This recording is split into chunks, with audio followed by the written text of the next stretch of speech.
Hello,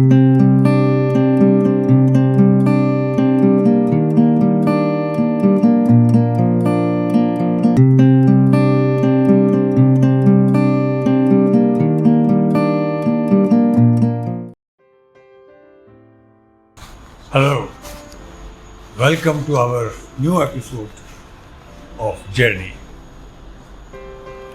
journey की बात जब करते हैं, नेचुरली मील के पत्थरों की बात होगी, माइलस्टोन्स की। रास्ते में क्या क्या पड़ाव आते हैं, सड़कें कैसी हैं, उबड़ खाबड़ हैं, टेढ़ी मेढ़ी हैं, कैसी हैं, इन सब की बातें होती हैं। और इन सबसे ज़्यादा ज़रूरी एक और बात है, वो है रास्ते में naturally in any journey you come across people, interesting people, तरह तरह के लोग जिनमें कुछ ना कुछ खुसूसियत होती है, अच्छी चीज़ें होती हैं जो आपके दिलो दिमाग पर एक अमिट छाप छोड़ जाती है। आज मैं भी एक ऐसी शख्सियत के बारे में जिक्र करना चाहूँगा। फिल्म इंडस्ट्री का ही हमारा एक साथी, एक बहुत ही बेहतरीन एक्टर, 100 से ज़्यादा फिल्में उसने की। Wherever he is, he's still a very handsome man.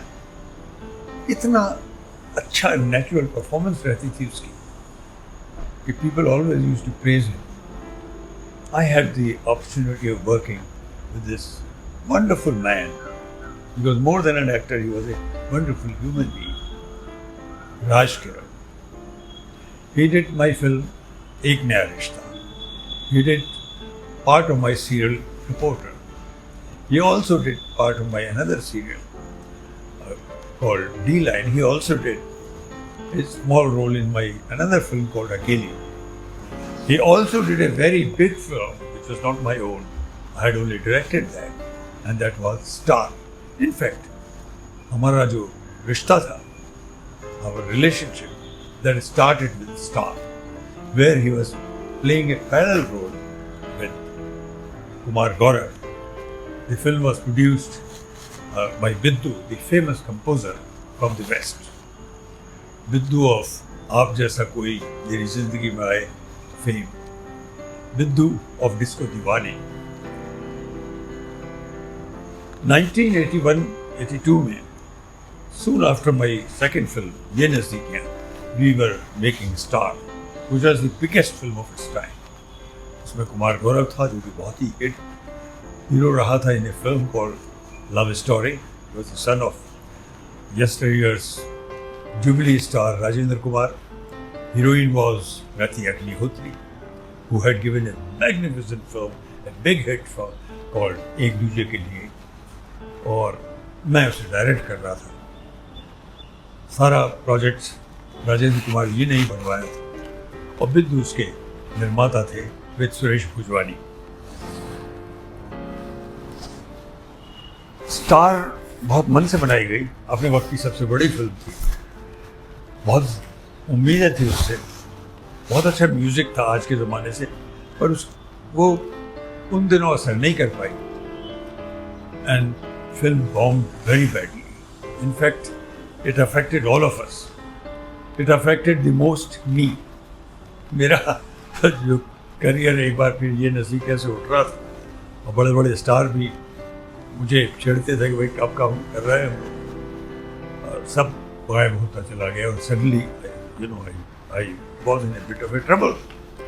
तो ऐसे में मैं अपने वर्ल्ड राइट कंट्रोलर जो थे ये नज़दीक किया कि उनसे मैंने एक दिन पूछा, मैं क्या अभी भी फिल्म प्रोड्यूस कर सकता हूँ, क्या मुझे बैकिंग मिलेगी? तो बोले बिल्कुल मिलेगी। आप ही नहीं करना चाहते थे प्रोड्यूस, आप सिर्फ डायरेक्ट करना चाहते थे, करिए। तो एक फिल्म हमने शुरू की, एक नया रिश्ता। एक नया रिश्ता का जिक्र लेके ही मैं ये आज का एपिसोड बना रहा हूँ। क्यों बना रहे हैं? क्योंकि Ek Naya Rishta has been my least known film.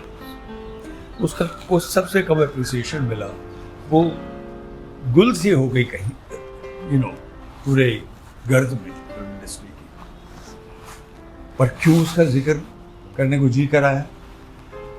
एक लेडी हैं सेल्विन फर्नांडिस, जो टोरंटो में रहती है। पिछले हफ्ते अचानक मुझे कुछ नोटिफिकेशंस आए that so and so Selvin Fernandes, उन्होंने फिल्म की बड़ी तारीफ की है। मैंने I went on the YouTube, I saw them, there were beautiful comments and she was specially very happy with Raj Kiran's performance. बहुत तारीफ की थी उन्होंने, मैंने भी फिर उसके जवाब दिए। हमारे 3-4 एक्सचेंज हुए हमारे कमेंट्स के, and she was praising the film so much that it was like redemption, you know, redeeming for me, because film को ना फिल्म चली भी नहीं और फिल्म को कोई प्रशंसा नहीं मिल पाई थी। पर ऐसा क्यों हो गया और क्यों मैं इसे करना चाहता हूँ? ये आज का जो एपिसोड है, मैं इसको बहुत स्पेशल वैल्यू देता हूँ। क्यों देता हूँ वैल्यू? अगर मैं 2 फ्लॉप फिल्मों की बातें कर रहा हूँ तो, और राजकिरण की बात कर रहा हूँ जो कोई बहुत बड़ा सुपरस्टार तो नहीं, फिर क्यों मैं वैल्यू दे रहा हूँ उसको? उसकी वजह है आज राजकिरण फिल्म इंडस्ट्री के पटल से, on the horizon of Indian film industry, such a magnificent star has simply disappeared. Since last many years he had been not known where he is. People speculated he was in America. कभी किसी ने कहा कोई काम कर रहा है policeman की तरह से, कभी किसी ने कहा कि वो किसी पागल खाने में है, कभी किसी ने इससे भी ज़्यादा कहा कि वो शायद इस दुनिया से अलविदा कह चुके हैं।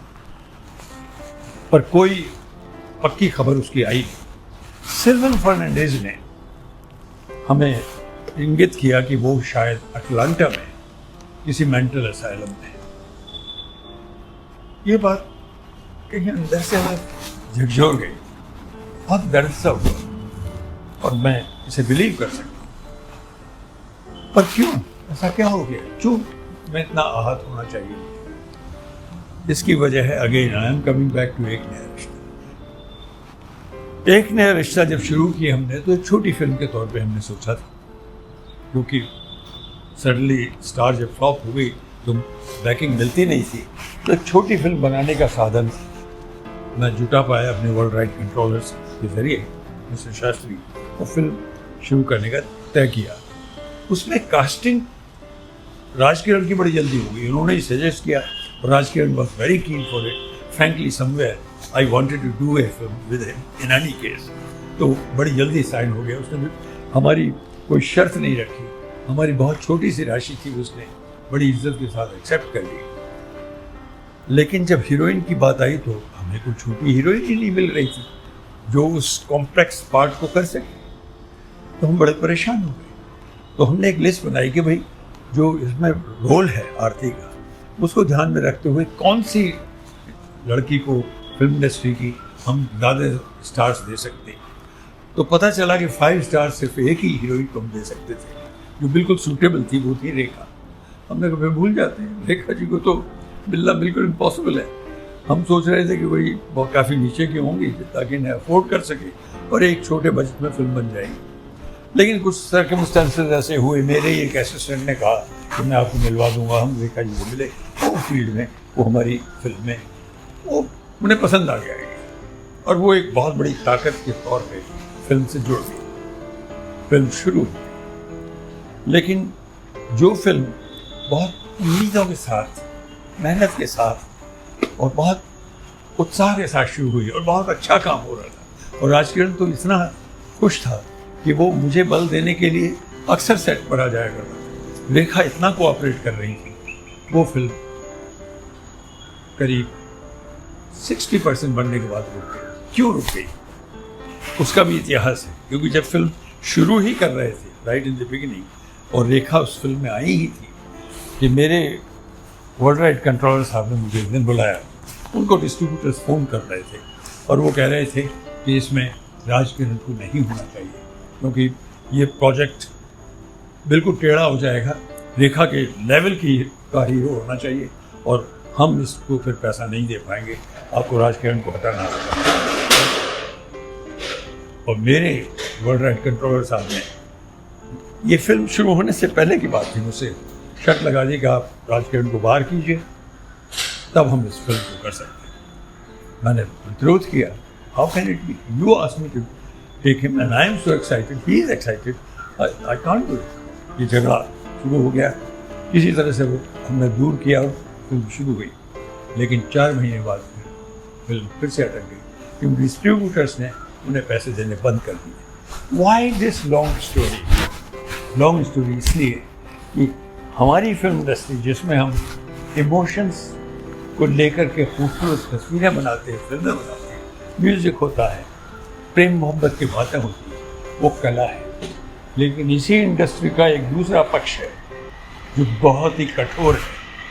It's absolutely, that aspect of the film industry is absolutely dry and brutal and heartless, जिसमें एक फिल्म महज एक प्रोडक्ट होती है। It could be A bar of soap, it could be a car, it could be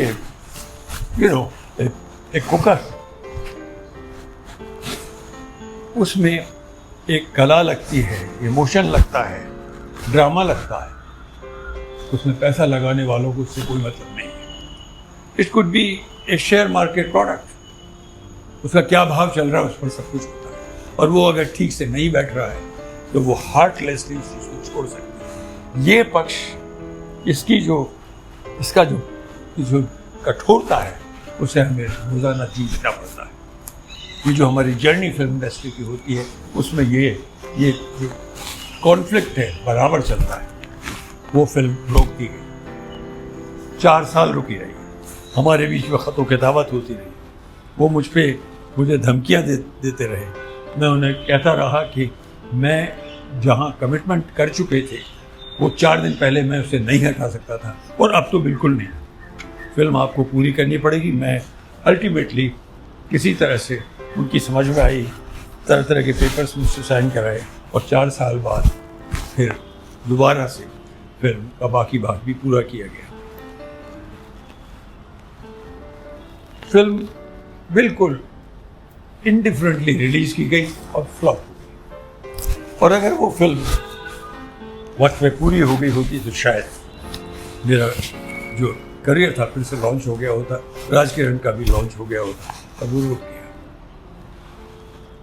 क्यों ज़रूरी है ये बात? ये जो घटना हुई कि मैं अड़ गया और मैंने राजकिरण को छोड़ने के लिए बिल्कुल मना कर दिया, कंप्रोमाइज़ नहीं किया, शायद उसको पता चल गया। और वो जब दोबारा फिल्म शुरू हुई थी, ये तक करता था कि नहीं, मैं तो ट्रॉली खुश करना चाहता हूँ, मुझे खुश करने के लिए आ जाता। वो व्यक्ति फिल्म इंडस्ट्री की जो थिंकिंग है उसका शिकार हुआ। उसकी बहुत फिल्में रुकी, क्योंकि उसकी फिल्में रुकी तो काम मिलना बंद हो गया या इनसिग्निफिकेंट काम मिलने लगा। और हमारी लाइन में पैसे से भी ज़्यादा नुकसान क्या होता है? That is loss of your self esteem. आपके प्रति जो आदर होता है दूसरों के निगाहों में, जब वो कम होने लगता है और उसकी जो कठोरता है आपकी आंखों के सामने आकर आपको अटैक करने लगती है, तो कहीं ना कहीं आप अंदर से भी ऐसा ही फील करने लगते हैं, और आपकी सेल्फ एस्टीम, मतलब आपकी निगाहों में जो आपका मापदंड है वो भी कम होने लगता है। राजकिरण के साथ यही हुआ। वो धीरे धीरे डिप्रेशन का शिकार होता चला गया। वो अक्सर उसके गड़बड़ हो जाती सेट्स पे, कई फिल्मों से शायद उन्हें निकाला गया, और वो पता चला एक दिन गायब हो गए। भाई कहीं बेंगलोर में किसी दिमागी इंस्टीट्यूशन में मिले। वो जब फिर से कोई लेके आया तो हमने ख़ास तौर पे, मेरा उन दिनों एक बहुत सीरियल बड़ा शुरू हुआ था, रिपोर्टर, जो बहुत बड़ा हिट हो गया था, तो मेरे पास फिर से एक शक्ति आ गई थी। तो मैंने उसके लिए, राजकिरण के लिए, सब साथियों से मिलके, शेखर सुमन जो उसके मेन हीरो थे उनके साथ मिलके डिस्कस करके राजकिरण के लिए स्पेशल रोल बनाया, और राजकिरण उसमें आए, बहुत प्यारा काम किया। लेकिन रिपोर्टर भी कुछ दिनों बाद अपनी अवधि पूरा करके बंद हो गया। राजकिरण के साथ फिर वही हादसा होने लगे, वो फिर ऑब्लिवियन में चले गए। हमने बल्कि एक दफ़ा फिर कोशिश की, वो फिर किसी इंस्टीट्यूशन में कहीं पकड़े गए थे, तो हम फिर लाए, और वो यहाँ बॉम्बे में एक मसीना मेंटल हॉस्पिटल है, उसमें पाए गए। मुझे सुन के बहुत आघात लगा और मैंने लकीली उन दिनों मेरा एक और सीरियल शुरू हो गया था, तो मैंने मसीना के जो डायरेक्टर थे उन्हें कॉन्टेक्ट किया। मैंने कहा देखिए ये बहुत गलत हो जाएगा, इस व्यक्ति को इस वक्त अगर ठीक करना है तो उसके लिए काम करना ज़रूरी है। उन्होंने मेरी बात मानी। उन्होंने मेरी एक ख़ास शर्तों पे कि आपके लोग इन्हें लेके आएंगे और बाद में छोड़ के जाएंगे। इस तरह से हमारे यहाँ मिलना शुरू किया, हमने काफ़ी पूरा किया। लेकिन धीरे धीरे वो सीरियल भी बंद हो गया और वो फिर गायब हो गया। अब जब इतने दिन बाद मिस फर्नांडिस, सेल्विन फर्नांडिस से पता चला तो इच्छा हुई कि हम राजकिरण को एक दूर से आवाज़ दें। राजकिरण, हमें फख्र है तुम जैसा एक्टर, तुम जैसा इंसान बहुत कम होते हैं। हिम्मत मत हारो, लड़ते रहना जिंदगी है। हम सब लड़ रहे हैं, शायद हम जीतेंगे, शायद कहानी फिर पलटेगी। Rajkiran, you are such a wonderful person that I salute you.